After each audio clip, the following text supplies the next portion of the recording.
What if you could help others to find the power to heal themselves, physically, emotionally, and spiritually?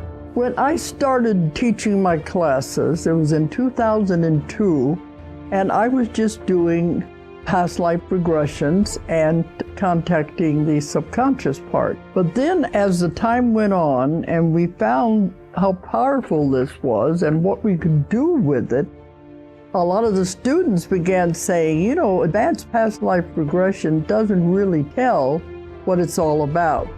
This is so much more than that. We think you should change the name. So it was a few years ago, we decided to change the name to Quantum Healing Hypnosis Technique.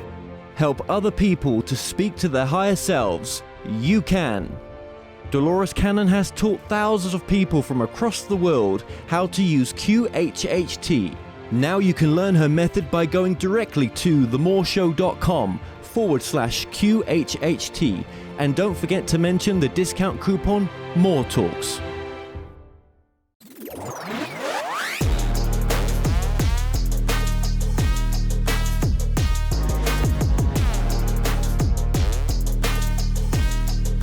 Hello and welcome to another edition of The More Show, which is sponsored by the Myscape magazine. On today's show, I'm about to be joined by my guest, Ray Jorden. Now, Ray is a UK paranormal investigator, and to date has investigated over 50 locations, and is also a leading member of the International Paranormal. Ray has appeared on many UK and international radio shows, and has hosted his own paranormal radio show, called Haunted 911. Ray is also one of the regular contributors for one of the UK's #1 magazines for all things paranormal and unknown, called Haunted. With his own feature called Ghostly Whispers, Ray Jorden Interviews, Ray gets to meet a lot of the UK celebrities and ask them their own opinion on the paranormal.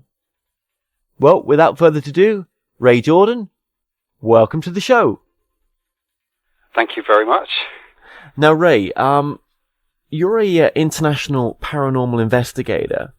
Now, how did you get into that? How did I get into the whole ghostly thing? Well, my journey actually began about 5 years old. We used to play in my grandfather's cellar, and we used to go looking for ghosts and sort of cowboys and Indians, you know, that kind of thing when you're a kid. And I think it's just grown from there, really. I used to read books about the supernatural, about the paranormal, any folklore, anything I could find. I was thirsty for that kind of knowledge. And then I had an experience where I was out in the garden, looked to the kitchen window, and I saw my grandmother. Even though I knew she had passed away about 6-7 months before, I knew she was gone, but I couldn't really understand why she was looking at me. Looking at me as if, you know, there was a living person looking down at me in the kitchen. And it's just grown from there, really. I used to read books in secret, go to the library. And then, unfortunately, 2 of my friends passed away 3 months apart. And that put me on a new journey to find out, once we're dead, are we dead? You know, do we just cease to exist? Because I can't believe that we just stop. I think we go somewhere, or our soul, our essence goes somewhere. And that's brought me to here. Okay, so you mentioned a couple of things there, and so it was the passing of your close friend or friends that caused you to go on this journey. So, I mean, would you say then, if that event had never happened, you never would have got into your paranormal investigations and you know, become a TV presenter and a radio presenter? Then, is that what you're saying? Well, I because I had the interest when I was very, very young, I still think I would have had that journey. I still think I would have been investigating, but maybe not as a bigger impact than do you know what I mean? I think it would have been a slower kind of rise to the interest. I think losing my 2 friends has almost catapulted me, not to desperately find answers, but I'm keen to find the answers, you know, about life after death, supernatural, paranormal, hauntings, you know, everything. So I think it's catapulted me a bit quicker than maybe I would have done had they not passed away. Okay. So you also write for a UK national magazine as well, Haunted, I believe. Yes, that's correct. Yes, I've just joined Haunted. I had 2 years at Ghost Voices magazine writing their interviews. I used to interview people who are well known, who are not known, famous mediums, or everyone across the board to get personal interviews with them, trying to get their fans or followers to see them in a different light that they might not normally know about them. Okay. But I've just joined Haunted, and my column's going to be called Jorden Laid Bare, and it's a fun magazine, very stylish, very sassy, very sexy, but it's given me a free rein of what I want to do as a columnist. I'm going to be continuing doing my interviews, but I've really stepped the mark up by trying to do a lot of high-profile celebrity names to get the interview. Let's look at some of your investigations that you've done. Now, you've done a couple of books, and the first one that we're going to refer to is Paranormality. Yeah. And there's a couple of stories in there that I'd like to sort of speak about as well. Sure. Investigation reports. Tell us the story then of your housemate from the past. God, I'm trying to rack my brain now. I'm absolutely trying to rack my brain because I've had so many experiences. Housemate from the past was when I lived in London.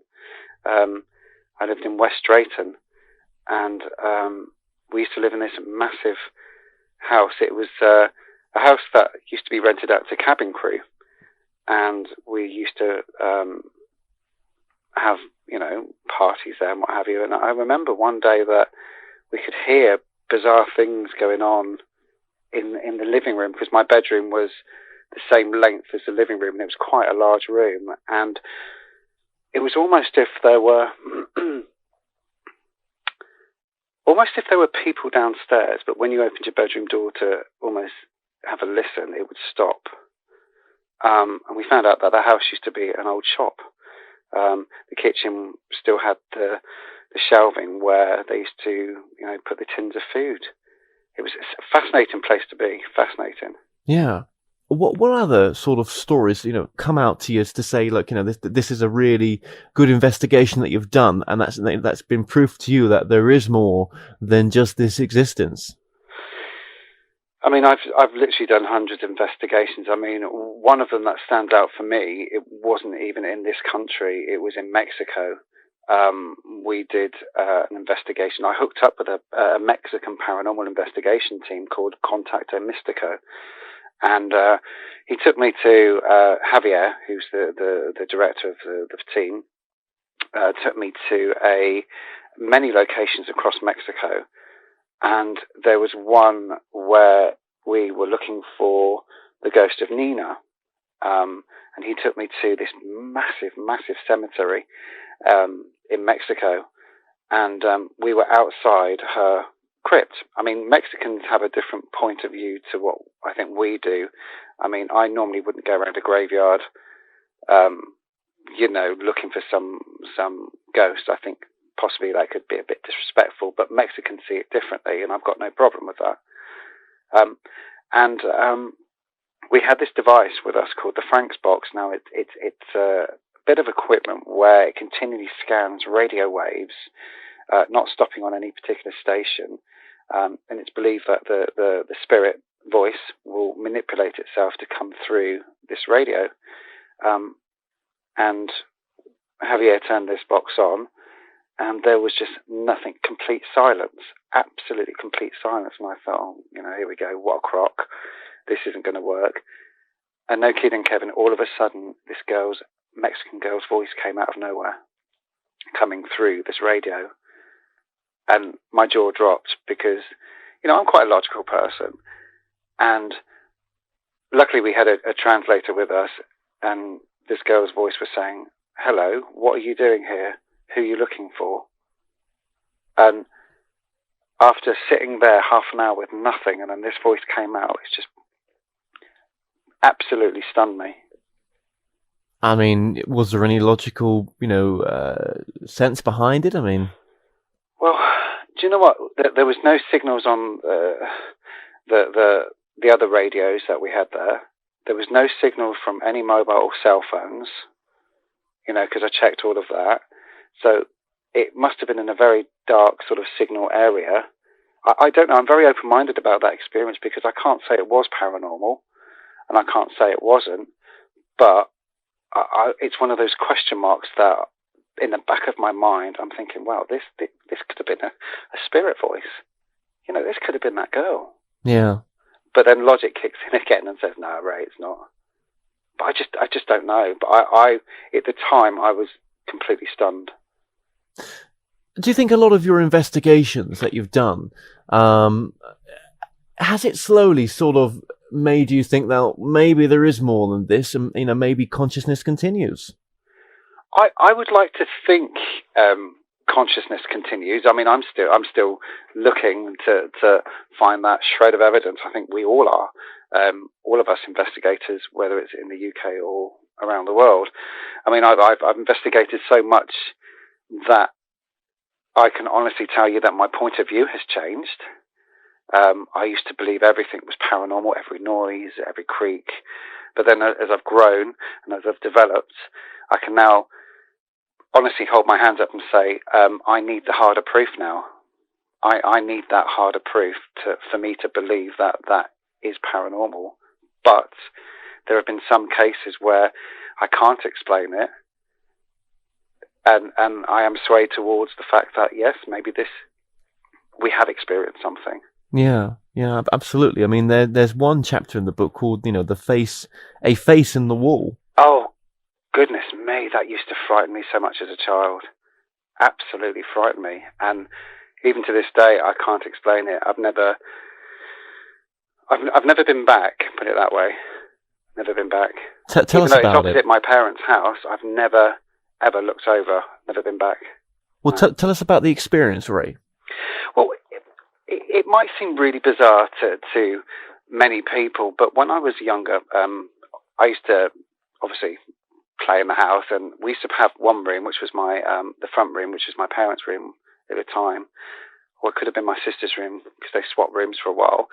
And I used to look out the window, and there's a three-story house, a row of three-story houses opposite my parents, and by the front door, there was a porch, and to the side, I used to see what I believed was a face in the wall, a face looking at me, and I could see it clear as day. I mean, in the daylight, I could look over to that particular area, and there was nothing what I would call untoward, nothing that might represent a face. Like it could have been moss on the wall, in the pattern of the wall, but nothing I could really see that would, make a face. And if I'd walked down the street going home to my parents' house, I used to look across and I used to see this face following me. The eyes were following me.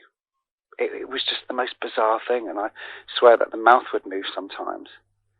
Could it have been a trick of light? Maybe. But this was every day. Do you think it's because you've been looking for answers that you're more susceptible to sort of events taking place around you, or you're more, these are going to occur more often in a sense? I don't know, because at that particular time I was quite young. I'm 40 now, and this happened quite a long time when I was a lot younger. So I don't think at that time I was really searching for anything. I was reading material, and whether that influenced my thought pattern, I don't know. It could have done. I hold my hands up. It could have done, but I really don't know. Again, it's one of those situations where I question it. I don't know. What's a typical sign from the other side, would you say? Well, sometimes it's not actually at the actual event. It could be afterwards. I mean, we carry recording devices, dictaphones. It could be an EVP, electronic voice phenomena, that you might be able to capture. And that when you're going through all the material, you put it through the sound mixer, filter out any background noises or what have you, and then trying to clear it up. And then you might get one out of hours and hours, one shred of possible or plausible, ghostly voice. Yeah. Other evidence, can be knocks and bangs, but then again, you have to be very careful with them, as you're probably aware of, because it could be, if it's late at night, it could be the buildings closing down, calming down after an active day of all the lights and doors going, and if it's wood, it'll creak. You know, that Absolutely. kind of thing. I mean, what do you think of these investigators, which swear blind that they can just switch an electronic recorder on, speak out loud, and they'll be able to pick up a voice on there? No, I'm sorry. I don't believe it happens that quickly. You know, I've sat for hours and hours and hours in places, and we haven't got one shred of evidence yet.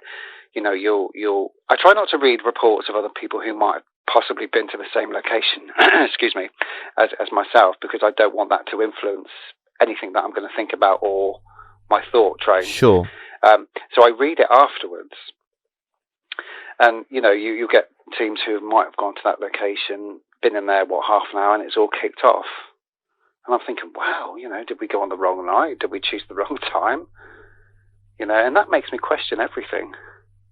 Yeah. I mean, to me, you seem someone that's you're more scientific based with the approach that your ghost hunting teams take on or approach the situation. I mean, what is a basic guide then to sort of setting up a ghost hunting investigation? Well, I think what you need to do, first thing you need to do is really, really do as much research as possible on your chosen location. I think that is paramount. I think, you need to try and get in that building. You need to try and be part of that building through the research. Go and visit the building. Go a couple of times before the actual investigation takes place, so you get to know the layout, you get to know the fabric of the building. Talk to the people inside as well, the people who have experienced these things. We have certain forms that we questionnaires that we like to fill in, and it gives us a really good heads up of what has gone on, different points of view, and then we try and marry them all up and collate the evidence. And then we've got all the research on hand with us, so we can fall back to that if we need to during the investigation. Okay. Because you did some TV work as well, didn't you, with Paranormal 5 on, was it ITV? ITV West, yeah. ITV West, yeah. And what was the experience like, having to do it for television? Were you able to, actually capture some sort of unknown events? Well, the good thing about what we did with the Paranormal 5, we actually investigated in the daytime as opposed to nighttime, because that was something we were really keen to do. And we sat down before, we actually filmed the TV series with the director and producer and thought, this will be really different. And they were up for the idea. We were up for the idea because it was different and we don't believe it had been done before. A complete series of daytime investigations, because if spirit are supposed to be around us all the time, then why don't we investigate somewhere in the daytime? Well, that's right. Why would spirit only come out at night time? Yeah, exactly. And we tried to investigate at the time or near to the time of these daytime experiences happening. So that was quite interesting, and we did travel all over the West. We filmed 16 locations, 8 were shown on TV, and we caught some EVP voices. We had coins that were moved, locked off cameras that were turned off and moved. So there were tiny bits of evidence. I mean, one episode there was nothing happened at all, absolutely categorically nothing happened. And we still showed it because that's what happens. Yeah, absolutely. And I suppose that's what gives some sort of genuineness to the show as well. I think it does, but funny enough, that episode was the only episode that didn't rate very well because nothing happened. And I'm proud that we showed that episode because it shows people that nothing does happen sometimes. You can sit for 7-8 hours or what have you in a building and nothing will happen. And I'm pleased we did that. But some other locations that you've investigated, or you've filed reports for, they've been pretty sort of extreme locations, haven't they? And one of them was the London dungeons. Oh, that was interesting because that was a real challenge. Because obviously London dungeons, how you see London dungeons today is inside is all kind of exhibition stands and dummies. That's not how it was originally.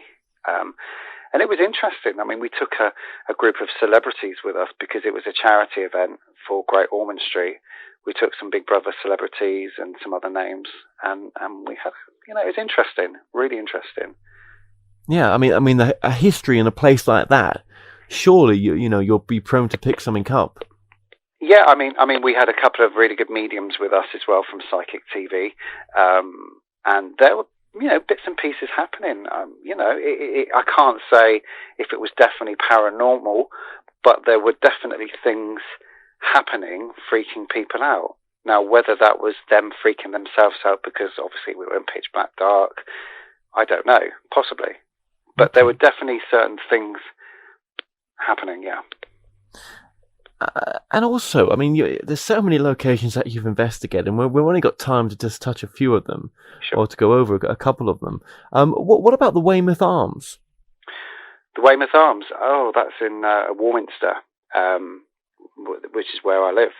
That was a great location, very, very old building. Never had been investigated before, so we were quite chuffed that we got the chance to do that. We caught some of the things we caught on camera, like the orb phenomena. Now, moving on a couple of years to where I am now from that investigation, I have revisited some of those photos, and some of the photos I believe are dust particles, not actually spirit orbs.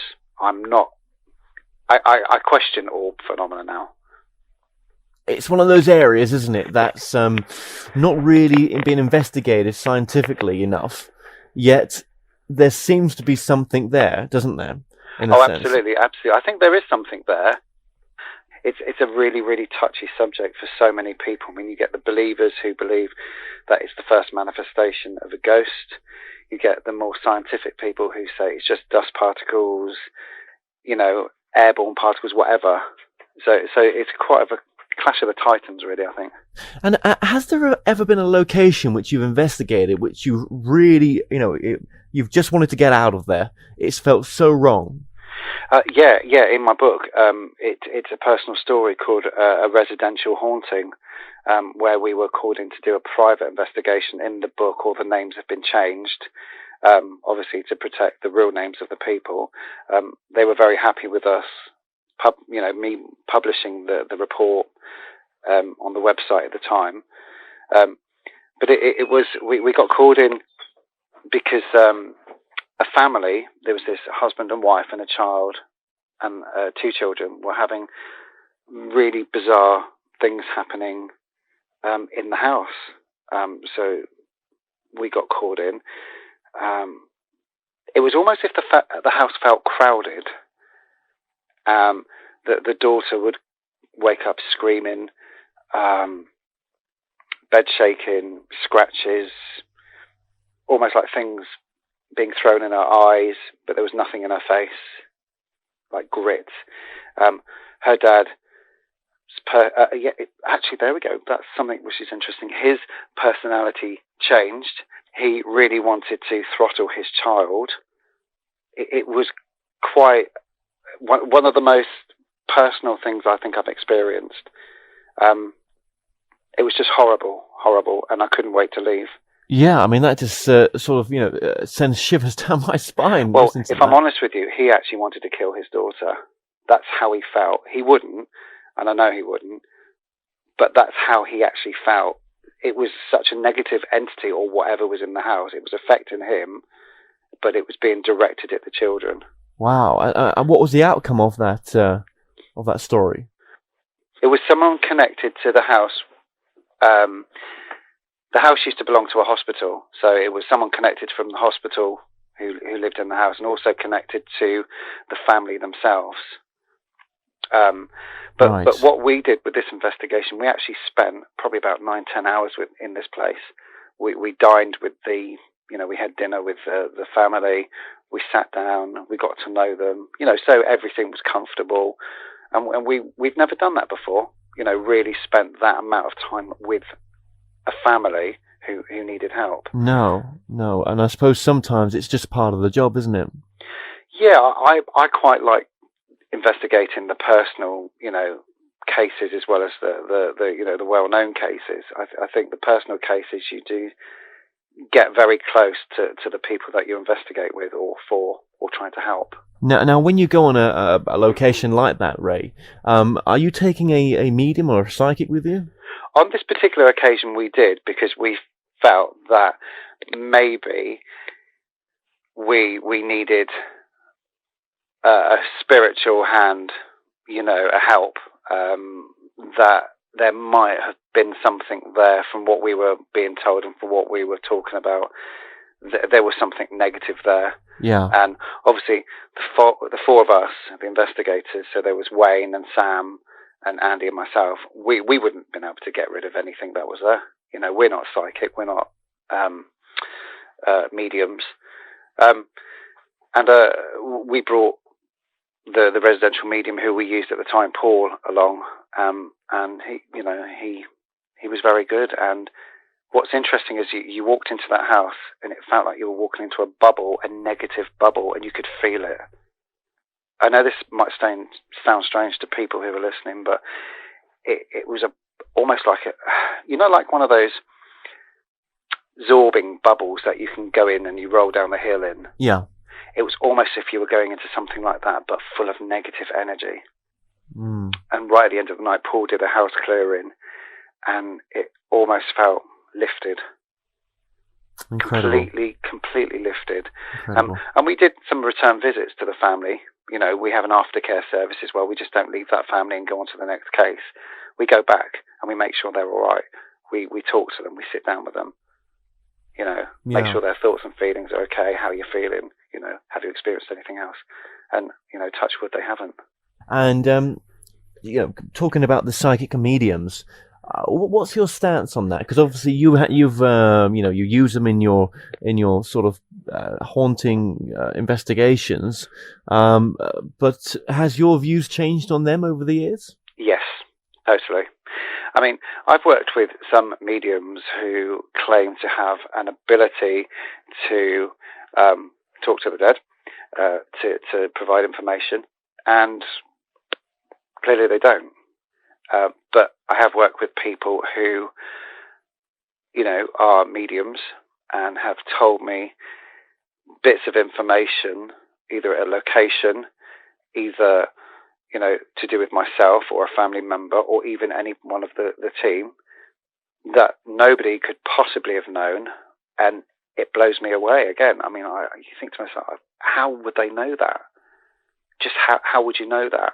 But there's only about 3 mediums at the moment who have ever done that. Yeah, it's strange, isn't it? Why how that works? I mean, do you think that's because some mediums are tuned into different people, or can only tune into to various people? Mediums are believed to, all mediums have a different level of, I don't know how to say it, consciousness or mediumship that they work on to, or vibration they work on to tap in or tune into to their surroundings or loved ones over the other side. I really don't know. I'm very open-minded about it. I mean, what's interesting is the James Randi £1 million, test. No medium has ever passed that test. Now, if a medium believes they can do what they can do, and they're happy to be tested, no one's ever passed it. Well, do you think though that their gift is allowed to, be tested like that? In the sense they can, that their gift is allowed to take that kind of money for validations. I mean, I don't know.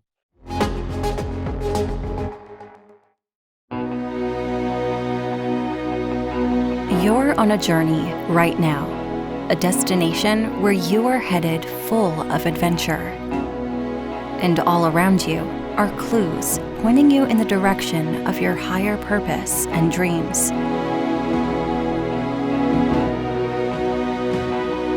The signs and synchronicities can be seen whilst on a trip, at your local coffee shop, within your social networks. The road to your success and happiness is scattered throughout the pictures of our days. Simply make the connection, that's all. Channeling.com is your source for highly regarded spiritual readers who can direct you on your journey. Use the code TMS1 to receive a discount on your first reading. Well, I think if there was an agreement made that they would donate that money to charity, I don't see there's a problem with that they don't keep that money for themselves. I think if they agreed that £1 million would be donated to various charities, because it could help a lot of people, rather than keep them for themselves, yeah, I'm all for that. Okay. I'm absolutely all for that. Yeah. But keeping it for themselves, I don't know. So, with yourself then, Ray, what's some of the most recent investigations that you've done? Some of the recent ones, there's been a couple of private ones that we've done recently, which at the moment I can't talk about, but they're very similar to the other case. I pulled back a little bit because I'm going back to basics with the investigations. I mean, from the very early days, we used to use EMF meters, all these kinds of equipment, which I now know cannot possibly detect ghosts or paranormal activity. So we've gone back to basics. All we go back to now is a camera, a couple of cameras, some trigger objects, and dictaphones. We sometimes use a medium, but more recently we haven't. We've tried to go down the route now of not using a medium, and we've been getting some good results. Well, why would you not use a medium for? Well, I don't think you have to use a medium. A medium, and I hate to offend anyone, is just another tool in the equipment bag. But then, so you're using your own senses. Exactly. Then, are you quite psychic, would you say? I wouldn't think so. I think everyone's got a level of sensitivity. I wouldn't say I'm psychic at all. I think, for instance, you walk into a house, you go and buy a house, you view this house, and you get a feeling, oh, this feels really nice, or no, I don't feel this one. Where does that come from? Is it just that is that a level of sensitivity? Are you picking up on that you might not be comfortable in the house, or did it not feel right? You're going on this new direction now. You've stripped it bare basic, no mediums as such, yeah. and none of these other equipments that you would need for that other people do use, and you've been getting just as good results. Well, yeah, we've been getting some really good results. We've been getting things caught on camera, but obviously when you catch things on camera, shadows, what have you, you really have to, analyze that footage. Some things we can't explain, some things we can explain. We're getting some good EVPs come through at the moment. But then again, there's a lot of skeptics out there who don't believe in EVP, they believe it could be something else. But at this present time, we believe that, it could be possibly spirit voices. Okay. I mean, you talk about sensitivity. I mean, I was talking to somebody quite a few months ago that, obviously being a very proud gay man, do gay people have a level of sensitivity that would pick up more than a heterosexual person?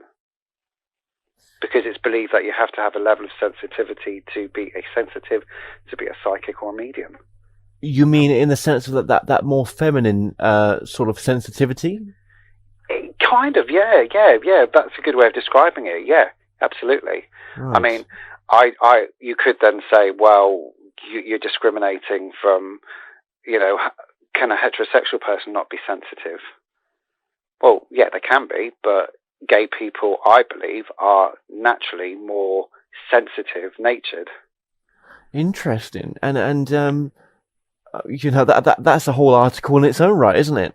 It is. It's just something to think about. I mean, it's something I've thought about since this conversation. I mean, I don't know whether I'm barking up the wrong tree with it, whether it's completely wrong, but some kind of future case study would be very, very interesting. Oh, absolutely would. I don't, off the top of my head, I can't think of anyone that's ever done that before, neither. So, something interesting that maybe you should pursue. I mean, do you think being gay then? Do you think you're more sensitive in a sense? I'm very in touch. I know I'm very in touch with my thoughts and feelings, and I am quite a sensitive person. I've got quite a few gay and lesbian friends who are sensitive, but then some of the lesbian friends I know are very, what I would call, their nature's very heterosexual, very, I hate to say it, but very masculine. So I don't know what their level would be like. So it would be good to take a mixture of these gay people and heterosexual people out on a location. Well, there you go. I think you've got a PhD there. I think we have. Yeah, I mean, after all these years of doing this, Ray, and probably it doesn't feel that long ago when you first started, but it's been a process, hasn't it? What's your views on life in a sense? Like, do you ask yourself those questions of why we're here? What's my purpose? Oh, absolutely. I mean, I've sat down before. I mean, after losing my two best friends, 3 months apart through their suicide, I used to sit down, and I have sat down and questioned, what is our purpose here? What do we do? Is this the hell that we're living, and the heaven is somewhere where we go next? That heaven and hell situation. What's my purpose of being here? What am I here to achieve? Yeah, because surely, doing the investigations that you do, it must make you question everything. I do. I absolutely, you've hit the nail on the head. I do question. I analyze a lot, and I think sometimes it can be a good thing. Sometimes I can over-analyze, which is a bad thing. But I do question everything. I don't know whether it's because I've investigated. I don't know whether it's because I've developed into that kind of mind frame. I don't know. But I question everything. I question, I can watch a TV program to do with paranormal content on TV, and I'm thinking, nah, that's not right. Yeah. But I don't know. I wasn't there, but that's how I think. I question everything now. Well, I mean, do you see yourself staying in this field in the future, or the foreseeable future? I mean, as you've progressed spiritually and knowledgeably as well, is this where you see yourself going, or? Well, I to be honest, the paranormal and the supernatural is always going to be a passion of mine. I love working with it. I love investigating. I like doing stuff for TV for it. And I'll be honest with you, I do, because it's great to show people what we do, isn't overly scary, isn't frightening, but it can be at times. I mean, my journey's taken me on a completely new direction at the moment. I mean, I've been presenting charity events, ghost hunting charity events. I was on stage at Dudley Castle when Ian Lawman was buried alive 6 feet under. I was his main live presenter. We're doing another big charity event next year together. So I've moved into kind of presenting the paranormal now, which is brilliant. It's just another forte that I have found a talent for. And then obviously with that, I've got the writing, and now obviously I've gone down another avenue, and I'm writing, like cookbooks, and, I'm writing TV pilots, which are completely non-paranormal. So, I'm trying to be more diverse as an entertainer. Okay, so yeah, you mentioned the cookbook there. So yeah. This is a cookbook for your soul, or? Yeah, it's cooking from the soul. It's cooking from the heart. That's my food philosophy. Wonderful. I mean, I've now been asked, talking to somebody else who appeared on Come Dine With Me, and we've decided to write a book together. So that'll be a third cookbook. If I can get around to, scheduling it in, that'll be a third one. Well, that's incredible. I mean, so from paranormal personality to, food for the heart, but then it's all in the same sort of direction, isn't it? It's all still spirituality, isn't it? I think, yes, it is. Yeah. I think it's all in the same kind of avenue. Yeah. Yeah. I mean, through your investigations, why do you think these spirits are there, in your opinion? I mean, why have they not moved on? I mean, we're told that we go, that apparently when we pass on, that there is a heaven, or there is, or somewhere where our consciousness goes to after this existence. Well, do you know what? You've just picked up on something there. I think people get confused over the word ghost and over the word spirits. I think the spirit is the essence of us the consciousness and where we go, which you've just talked about. And I think the ghost, when you go into a building, the ghost is almost like the replay of that person within the building, in the fabric of the building. That's what I believe.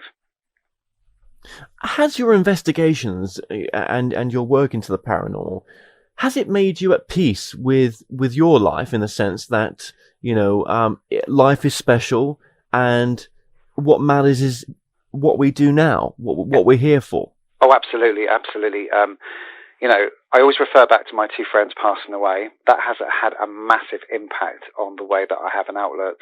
The paranormal has had a major outlook change for me. I mean, I live every day, laugh every day. Life is like a movie, Kevin. Be in it. It's just live for today, and never look back, but always looking forward. Always. Yeah, absolutely. And I think that a lot of past guests that I've had on have said the same thing as well. And being true to yourself as well.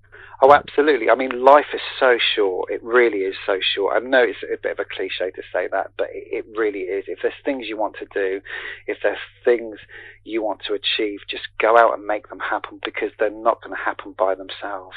You know? No, that's right. And if only we all could just take a day out of our life just to do that, just to do some of the things that we love. But we get so stuck with, don't we, with the mundane tasks of life and everything, that sometimes we put off these things that we should be doing, and really, Oh, absolutely. I mean, when I left school, I wanted to be an actor. I tried for a while, and then obviously it didn't happen. Then I went into just normal mainstream everyday employment. And I lost my way for a bit, and then, I got an opportunity quite a few years ago to appear on TV, and I've never looked back again. And I thought, this is my time, this is my chance, I can do this. Yeah, and you're doing it as well.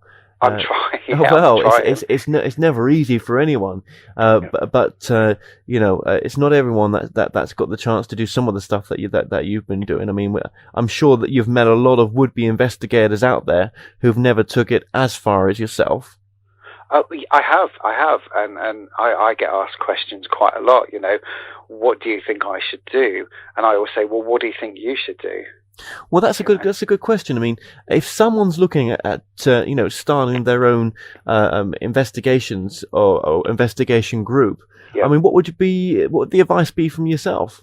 Well, my advice would be, make sure that the people that you're going to be working with closely are trusting. Make sure there's a level of trust between all of them.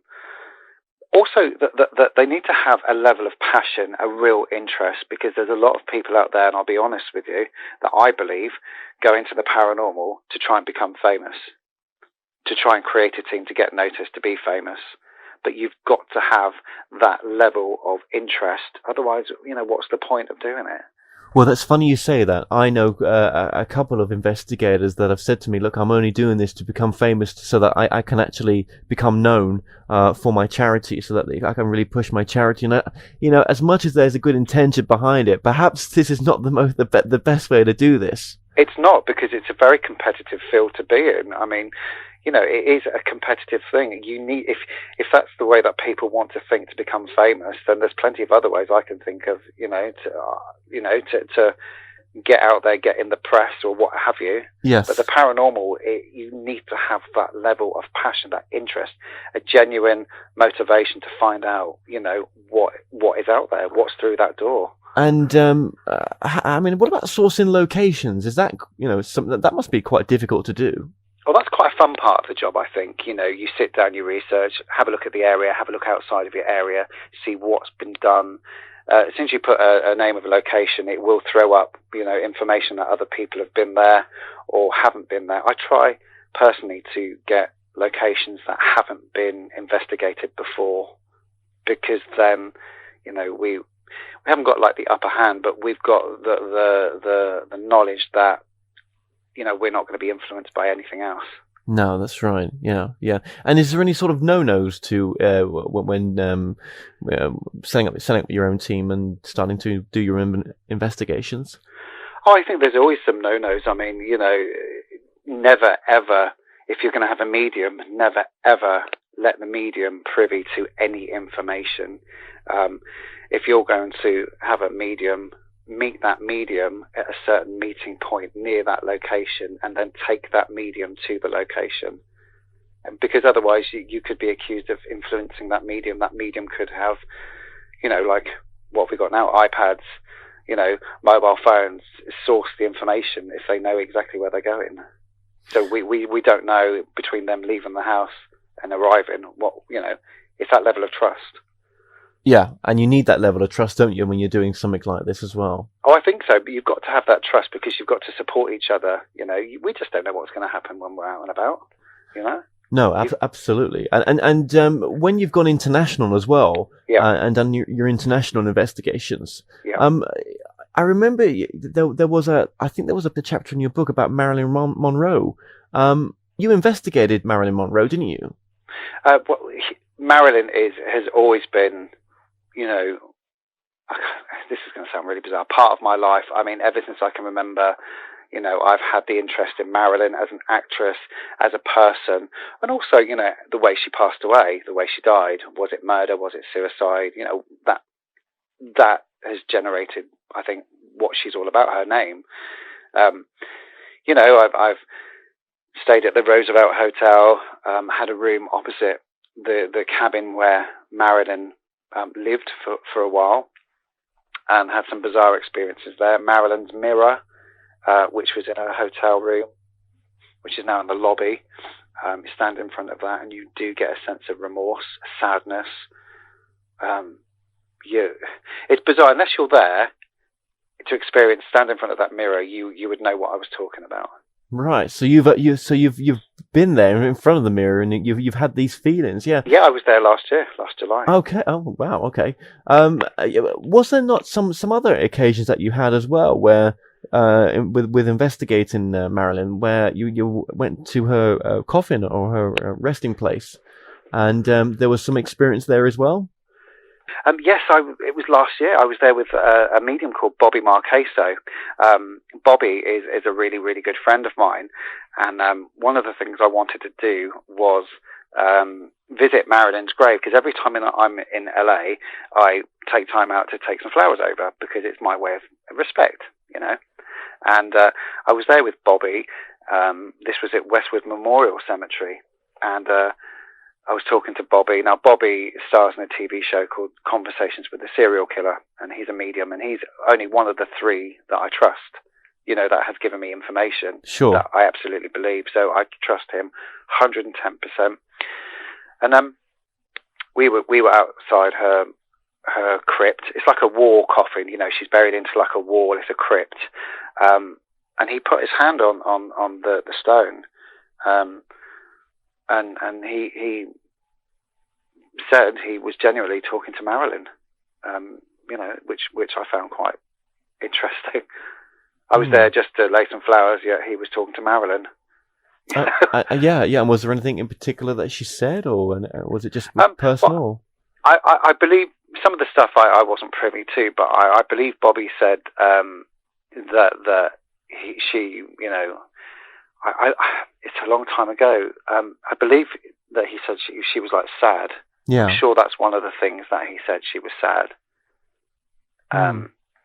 But she wasn't there all the time. She comes and goes. We always, we go to respect our loved ones sometimes that have passed by going to their gravestone, but that can't be where they are spiritually. I mean, that's just. What do you think? I mean, no, of course they're not there, are they? No. That's just the way that I look at it. You're just a vehicle. That's what's left. The vehicle, your essence, your soul, your consciousness. That's gone. That's moved away. That's gone out of the body. People might say, well, he's wrong with his information. Why is he? I've got different opinions of different things. I've got my own beliefs. Of course. So I think the body that we're in, that's our vehicle. So that's what's left. Your bones, your dust. That's it. We're not there. No. We've gone. We've moved on. It's like you get asked. I've been asked many times, where do you think we go? And I always say, I would like to think that I go to somewhere where I was happy, or where I believe I will go. I don't think we go to this heaven where, there's all these angels and beautiful people walking around over hills, very like Julie Andrews, like spinning around singing, and, very beautiful place. I believe that we go to where, if we think about somewhere, that's where we go.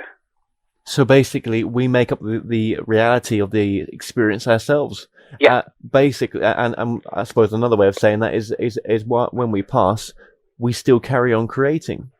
Well, yeah, I think we do. I mean, what's if we just get to somewhere, then what happens? Are we just stuck in that particular loop? I think I would like to believe, put it that way, we carry on evolving, we carry on developing, we carry on creating, as you say. Well, after doing your spending your time in the paranormal for a number of years, I mean, has your fear of death diminished? I do not have any fear whatsoever. Before, years and years ago, especially after the girls died, I was so frightened of passing away. I was so frightened of seeing them. I had counselling for a while. Little good did that have, because it wasn't a professional counsellor. It was just someone referred, by the doctor.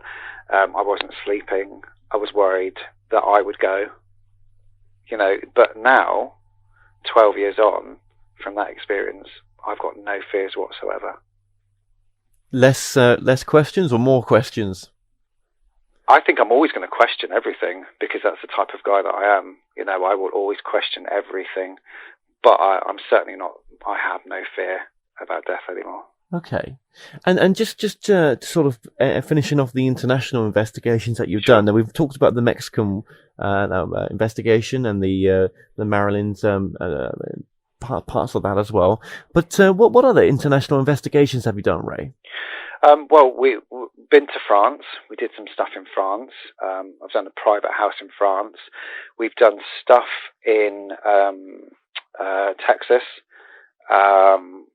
Where else have I done? We've been over to Guernsey, Jersey, Spain. So I'm getting around a bit. So in these, investigations internationally, is it more fun to go international to do these kind of investigations? I think it is, because we're here in the UK, we're in a comfort zone, really.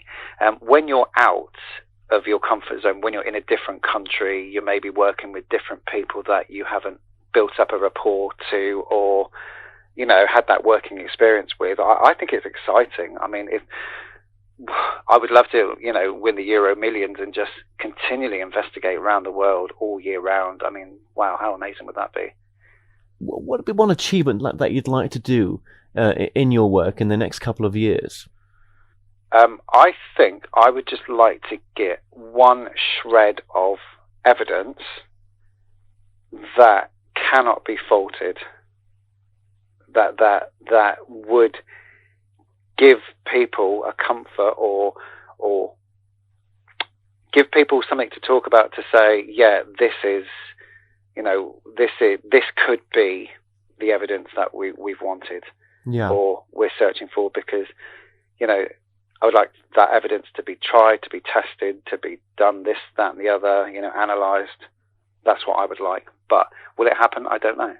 Who knows? Why don't you think the evidence of the continuation of the consciousness is so easy to sort of pinpoint down? I mean, why do you think no one's ever come up with 100% factual evidence to say, look, here's a picture, here's a piece of video, watch it, and you'll see that that obviously the paranormal, the ghosts, or whatever you want, spirit people, they do exist.